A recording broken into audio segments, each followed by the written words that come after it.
자, 안녕하세요. 안녕하세요. 예, 신백현 중학교 3학년 역사를 담당하게 된 신덕재라고 합니다. 이번부터 여러분들 3학년을 담당하게 됐는데, 여러분들 뭐 코로나 때문에 굉장히 많이 힘드신데, 근데 뭐 여러분들 직접 만나 봐가지고서 수업을 했으면 좋겠지만, 그렇지만은 뭐 사정이 이렇게 된 상황이니까 지금 이런 상황이라도 여러분들이 열심히 공부해 주시면, 이 동영상을 통해서 공부해 주시면 여러분들에게도 많이 도움이 될 거라고 생각을 합니다. 먼저 수업에 들어가기 앞서서 몇 가지 여러분들에게 알려줘야 할 것을 이제 말씀드리도록 하겠습니다. 제 이름이 이제 신덕재라는 것은 아실 테고요. 자, 그 다음에 두 번째는 이제 수행평가와 관련해서 이야기를 할 건데, 선생님은 선생님 수업에 수업을 들으면은 그 수업 들은 거에 대해서 각각 매 수업 시간마다 뭔가 써야 되는 것이 있습니다. 이걸 이제 TA 노트라고 얘기를 하는데, 그것은 뭐냐면 여러분들이 이제 선생님 수업을 다 듣고 나서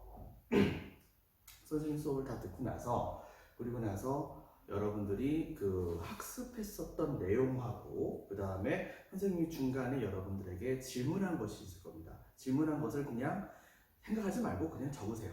여러분이 수업에 집중하는가 안 하는가 그걸 보기 위해서 그냥 하는 거니까요.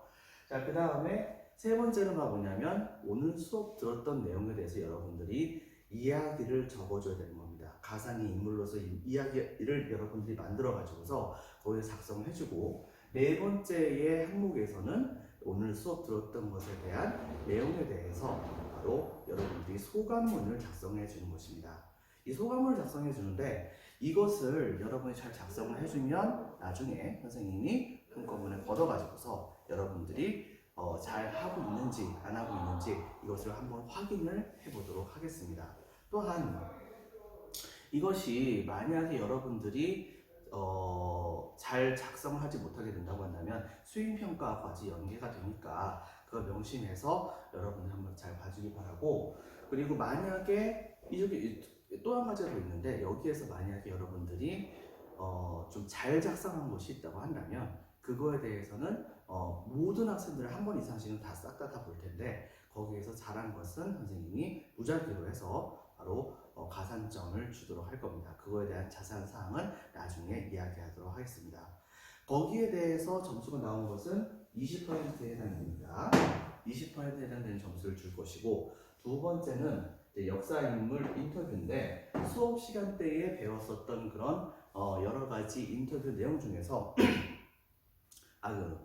역사 인물들 중에서 여러분들이 가상 인물이나 아니면은 특별한 어떠한 인물을 선정을 해가지고 그 인물에 대해서 여러분들이 직접 기자가 돼서 인터뷰를 하는 그런 방식입니다.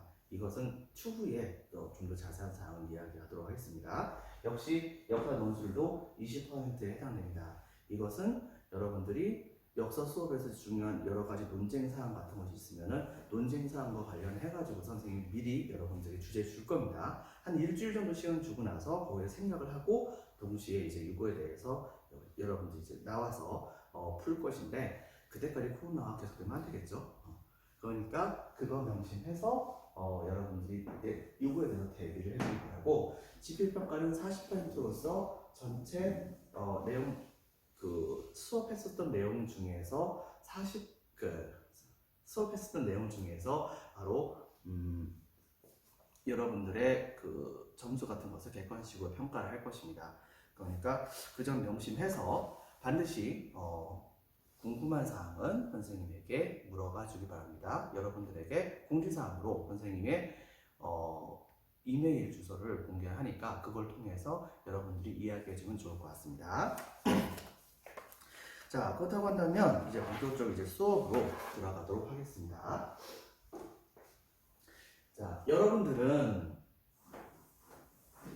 원래는 역사 2를 바로 수업을 해야 한다고 생각할지도 모르겠으나, 그러나 선생님이 알아본바에 의하면 역사 1에서 바로 세계사 파트에 해당되는 부분은 전혀 수업을 하지 않았습니다. 그렇기 때문에 이런 부분부터 이제 선생님이 짚고서 넘어가 주는 것이 맞다고 생각을 합니다.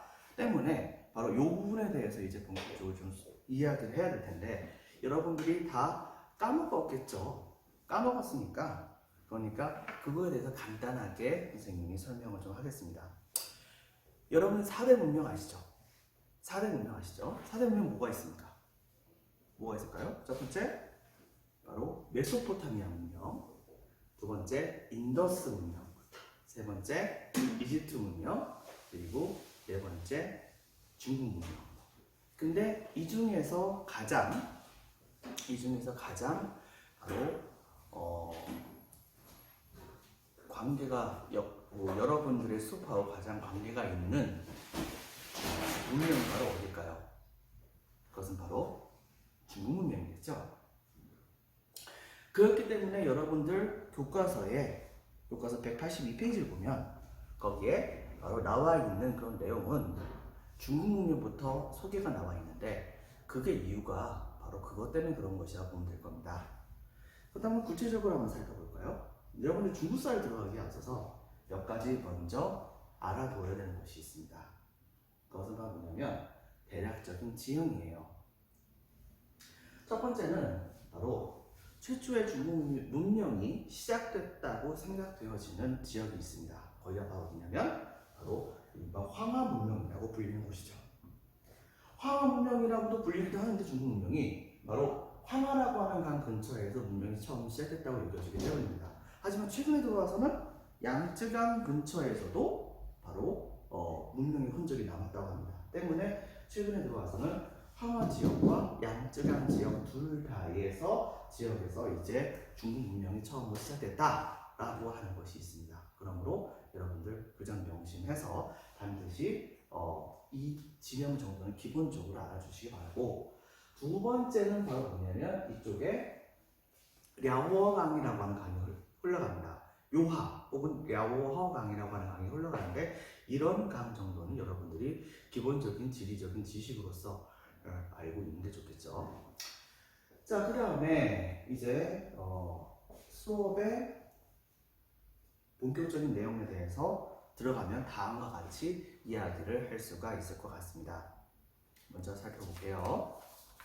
여러분들은 역사 1 교과서 182페이지 그리고 프린트는 1페이지, 여러분들이 나눴던 프린트 1페이지를 펴주기 바랍니다. 지금부터 본격적으로 살펴보도록 하겠습니다.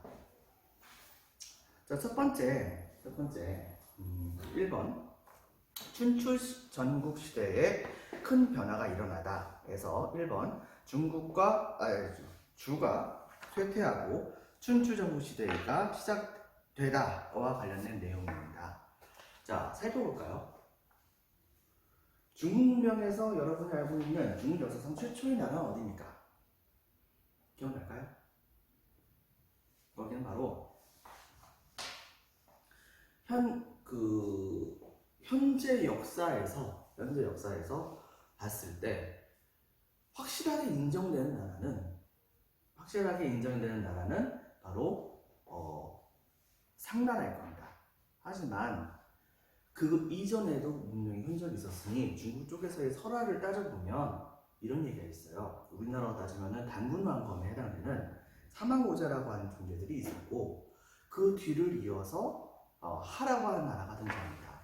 그리고 이 하라고 하는 나라가 등장한 다음에 바로 그 하나라가 통치를 잘못하게 되자 여기에 대한 반기를 들면서 상이라고 하는 혹은 은이라고 불리는데 이 나라가 등장합니다. 이 나라가 국가를 통치를 해나가는데 잘 통치해 나갔습니다. 하지만 맨 마지막에서 국가 통치를 제대로 못하게 되면서 이 상나라의 제국가 중에 하나였었던 바로 주라고 하는 나라가 바로 이제 반기를 들어서 결과적으로 상나라를 멸망시키고 전국을 통일합니다. 그렇게 해서 주나라는 황하강 유역 근처에 있는 여기가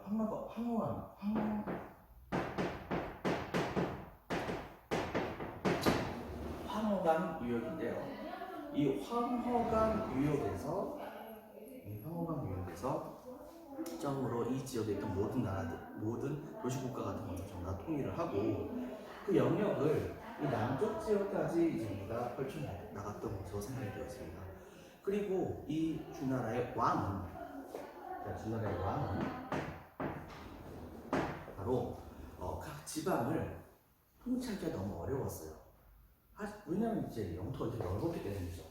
하지만 이 지역을 쉽게 통치를 할 수가 없었기 때문에, 그 때문에 바로 주나라 왕은 국가를 제대로 통치하기 위해서 자신하고 혈연 관계에 있는 친척들을 지방의 통치자로 파견을 합니다.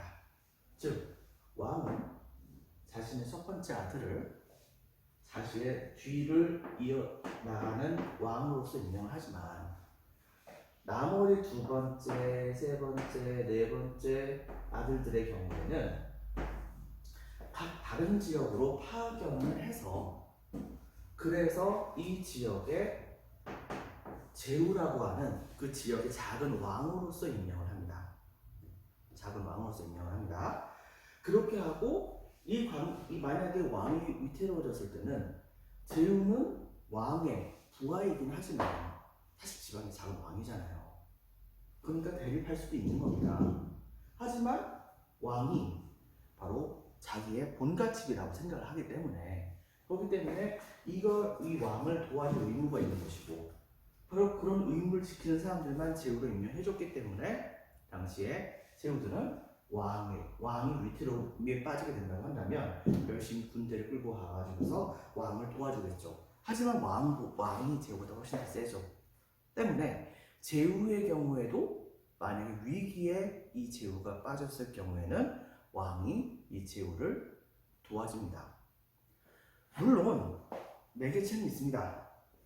즉, 국왕은 제후에게 토지를 줍니다. 바로 토지를 주는데, 여기서 토지는 땅만 덩그러니 준 것이 아니라 그 땅 위에 있는 살고 있는 사람들까지도 같이 준 겁니다.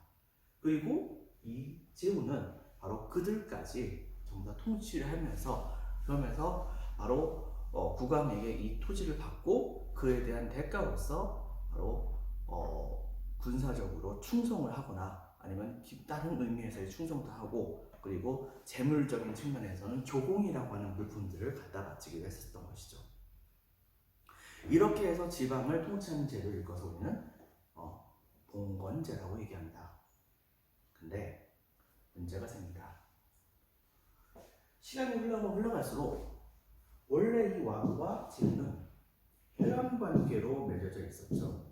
그런데 문제가, 시간이 흘러갈수록 왕과 제후의 혈연 관계가 굉장히 많이 약해진 겁니다. 볼까요?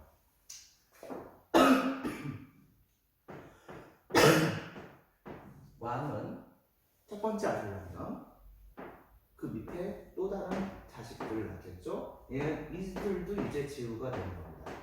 제후가 되고, 또 왕이 또 첫 번째 아들을 낳으면 이 사람이 왕이 되지만 그 밑에는 또 제후가 됩니다.